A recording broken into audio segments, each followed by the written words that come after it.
এক ছিল রাজু নামের এক দরিদ্র কিন্তু বুদ্ধিমান ছেলে। সে মায়ের সঙ্গে পাহাড়ের পাদদেশে একটা ছোট কুঁড়েঘরে থাকত। প্রতিদিন সে কাঠ কেটে বাজারে বিক্রি করত।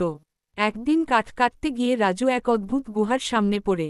গুহা থেকে ঝলমলে আলো বের হচ্ছিল। রাজু ভয় পেলেও কৌতূহল তাকে টেনে নেয় ভিতরে। Dash dash dash. রাক্ষস দ্বিতীয় অংশ 6-10 লোভী দানবের আবির্ভাব। গুহার ভেতরে এক বিশাল দানব বসে আছে, চারপাশে সোনাদানা ছড়ানো। দানব বলল, এর থেকে বড়, এই রাজু। আমি বহু বছর ধরে ঘুমাচ্ছিলাম। তুমি আমাকে জাগিয়েছ, এখন আমি তোমাকে এক ইচ্ছা পূরণ করে দেব। রাজু ভাবল একটু, তারপর বলল, এর থেকে বড়, আমি চাই আমার গ্রামের লোকেরা কখনো অভাবে না থাকে। দানব হেসে বলল, এর থেকে বড়, হা হা হা।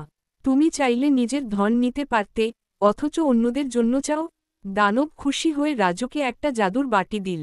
বলল, এর থেকে বড়, যখনই বলবে, বাটি, খাবার দাও, তখনই খাবার আসবে। কিন্তু সাবধান, কখনো, থামো, না বললে বাটি থামবে না। Dash dash dash. ভাত তরকারি তৃতীয় অংশ 11-15 জাদুর বাটির মজা।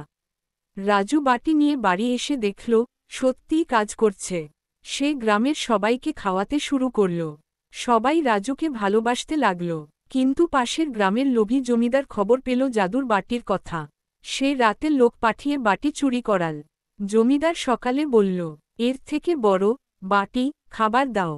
খাবার আসতে লাগল, কিন্তু জমিদার, থামো, বলতে জানত না।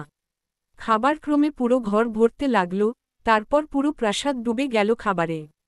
Dash dash dash. মস্তিষ্ক চতুর রাজুর বুদ্ধি 16-20। রাজু বুঝল কি হয়েছে। সে দৌড়ে জমিদারের প্রাসাদে গিয়ে জোরে বলল,